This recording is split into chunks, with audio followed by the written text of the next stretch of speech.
রোদের তীব্রতা কি একেবারে হাতটা তো আমার পুড়ে যেতেছে। এমনিতেই কালো মানুষ, মানে দুই দিকের অবস্থা একরকম। এই জায়গাটা তো অ্যাটলিস্ট সাদা থাকার কথা, দুই দুই সাইডের কালারই একরকম হয়ে গেছে। যাই হোক, সবসময় তো একটা জায়গা থেকে ভিডিও করি, আজকে একটু এই 300 ফিটে চলে আসলাম। আজকে একটা ভেরি বেসিক একটা জিনিস আপনাদের সাথে শেয়ার করব। অনেকেই এটা নিয়ে একটু বিব্রতকর অবস্থায় থাকেন, তো চলেন যেতে যেতে ব্যাপারটা একটু শেয়ার করি আপনাদের সাথে।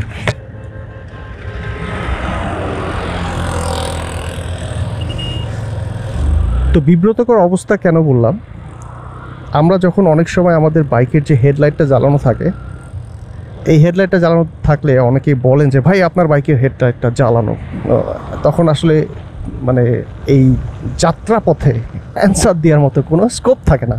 মানে অ্যান্সার দিব নাকি হচ্ছে রাস্তার দিকে নজর রাখবো, এরকম একটা ব্যাপার। তো এই ক্ষেত্রে যেটা হয় যে অনেকে, আমি যখন এলাকার থেকে মাঝে মধ্যে বের হই তখন অনেকে মানে তারা হেল্প করার জন্যই কিন্তু ব্যাপারটা বলে যে ভাই আপনার বাইকের লাইটটা জ্বালানো।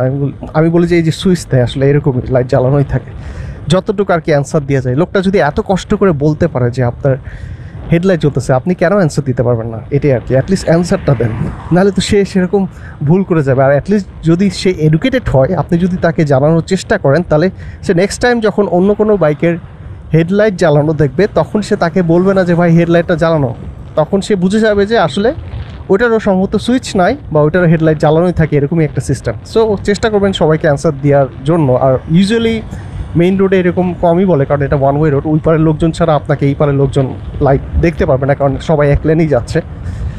সো এটাই আর কি। আর আজকে আমি যেই ব্যাপারটা আপনাদের সাথে শেয়ার করব সেটা হচ্ছে এই অটোমেটিক হেডলাইট অন বা AHO, এটাকে AHO বলা হয় শর্টকাটে, বা অটোমেটিক হেডলাইট অন জিনিসটা কেন করা হয়, এই বাইকগুলোর মধ্যে কেন দেওয়া হয়েছে। এটার এই যে পলিসিটা, এই পলিসিটা হচ্ছে গভর্নমেন্ট দ্বারা অ্যাপ্রুভ হয়েছে 2017 সালে এপ্রিল মাসে। এটা কিন্তু আমাদের দেশের গভর্নমেন্টের জন্য না, এটা ইন্ডিয়ান গভর্নমেন্ট অ্যাপ্রুভ করছে। মানে এই নিয়মটা চালু করার জন্য সব বাইকের যারা ম্যানুফ্যাকচারার তাদেরকে বলছে যে সব বাইকের হেডলাইটটা সবসময় জ্বালানো থাকবে। সো এইবার এটার পিছিয়ে একটু কারণ বলি যে কেন হেডলাইটটা আসলে সবসময় জ্বালানো থাকবে। ধরেন আমরা একটা সময়, মানে পুরো দিনের একটা সময় কিন্তু আমার কাছে সবচেয়ে রিস্কি মনে হয়, একটা না দুইটা সময়। সেই দুইটা সময় কি, সেটা হচ্ছে ধরেন যখন সন্ধ্যা থেকে মানে বিকাল থেকে সন্ধ্যা হয়, তখনকার যে সময়টা আমরা কি করি, অনেকে পার্কিং লাইট জ্বালা রাখি। আর আমি হাইওয়েতে অনেকেই দেখছি যে পার্কিং লাইট জ্বালাইতে খেয়াল থাকে না বা জ্বালায় না। বাট আমরা যখন থেকে বাইক চালাই তখন থেকে এটা জানি যে সন্ধ্যার সময় এই পার্কিং লাইটটা জ্বালাইতে হয়, যাতে আপনি অপর সাইডের গাড়িগুলো, হাইওয়েতে তো আর এরকম ডিভাইডার সবসময় থাকে না, আপনাকে বুঝতে পারে, বা যে মানুষগুলা রাস্তার বা যেই থাকুক তারা যেন আপনাকে আইডেন্টিফাই করতে পারে যে কিছু একটা লাইট জ্বালানো, কোনো কিছু একটা লাইট জ্বালানো থাকলে যেটা হয় সব সময় কিন্তু তার মানে তার কাছে একটা মানে কনসার্ন হয়ে থাকবে যে কিছু একটা আছে এখানে। সেটা যেই হোক, সেটা ড্রাইভার হোক, সেটা মানুষ হোক, সেটা কোনো গাড়ি হোক, সে কিন্তু আপনাকে মানে গাড়ি ড্রাইভার হোক, সে আপনাকে আইডেন্টিফাই করতে পারবে খুব ইজিলি যে এখানে কিছু একটা আসতেছে। এই একটা সময়। আরেকটা হচ্ছে আপনারা খেয়াল করবেন যে হাইওয়েতে কিন্তু ম্যাক্সিমাম যে অ্যাক্সিডেন্টগুলো আগে যেটা হতো, আমাদের চিটাং হাইওয়েতে যখন যাইতাম, অনেক সময় যখন কক্সবাজার যেতাম, সেটা তখন দেখা যাইতো যে রাস্তার পাশে প্রায় ট্রাক অনেক অ্যাক্সিডেন্ট ভোরবেলায় হয়। এটার কারণ হচ্ছে যখন রাতের বেলা আমরা ধরেন যে সারা রাত হেডলাইট জ্বালায় ড্রাইভ করতেছি, এবং যখন সকাল হয়েছে বা সকাল হওয়ার আগে বা সকাল হয়ে যাবে, এই সময়টা কি করছে, আমরা আলো দেখার সাথে সাথে লাইট অফ করে রাখছি।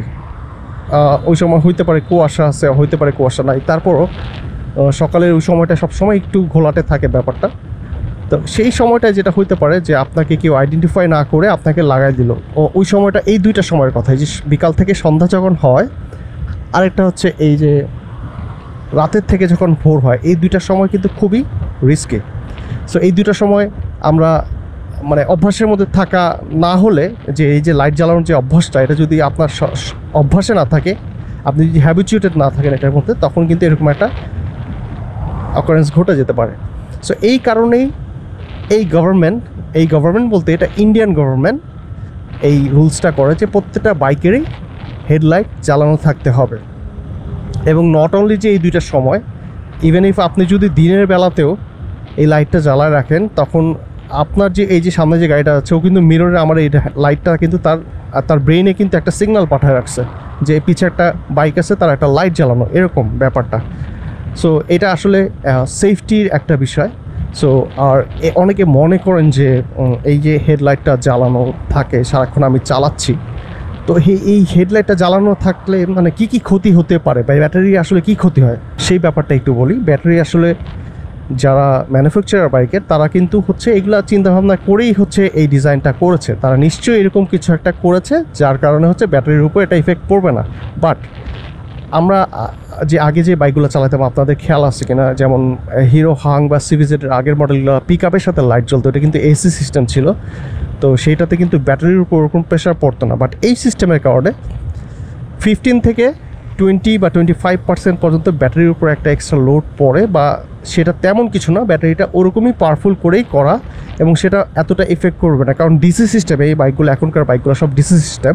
এই ডিসি সিস্টেমে হচ্ছে এই যে কারেন্টটা নিচ্ছে লাইট বা হর্ন আমার চাবি বন্ধ অবস্থায়, সেগুলো কিন্তু ডিরেক্ট হচ্ছে ব্যাটারির থেকে সে টানতেছে।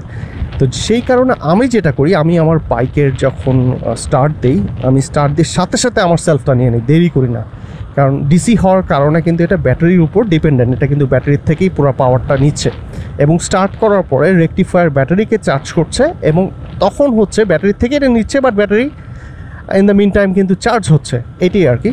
সো আপনারাও চেষ্টা করবেন যে এরকম যখন বাইকটা স্টার্ট করবেন সকালবেলা বা যখনই বাইকটা স্টার্ট করেন, স্টার্ট করার সাথে সাথে এই হেডলাইটগুলো যেহেতু জ্বলানো থাকে, আপনারা সাথে সাথেই হচ্ছে মানে সুইচটা দিয়ে সাথে সাথে স্টার্ট করে ফেলবেন, এটাই আর কি আমার সাজেশন থাকবে।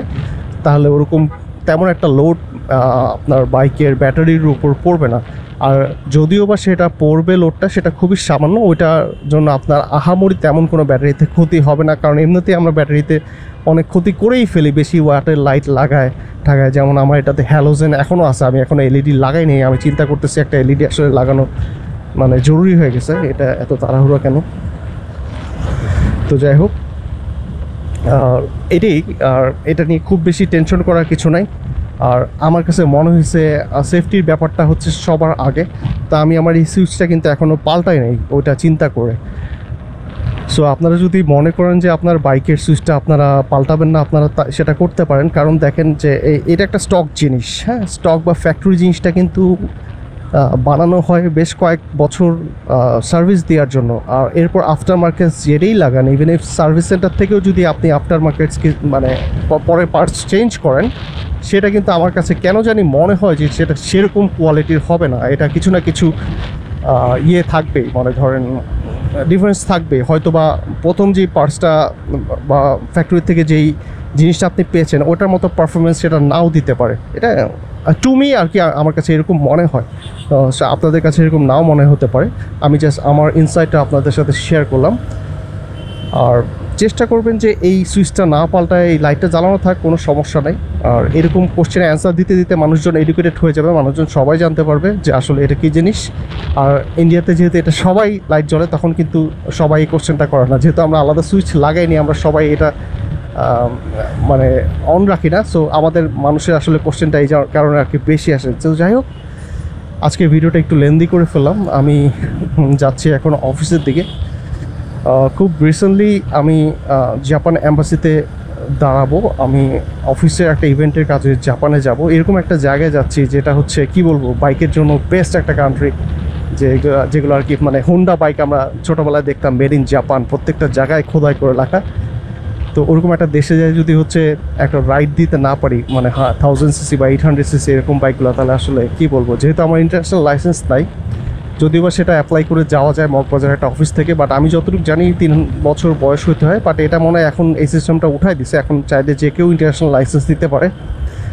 তো প্ল্যান আছে হচ্ছে নেক্সট মাসের সেপ্টেম্বরের 5 তারিখে আমার অ্যাপয়েন্টমেন্ট ডেট অ্যাম্বাসি ফেস করার। তো ওই দিন দাঁড়ানোর 7 দিন পরে হয়তো বা জানা যাবে ভিসা পাবো কি পাবো না,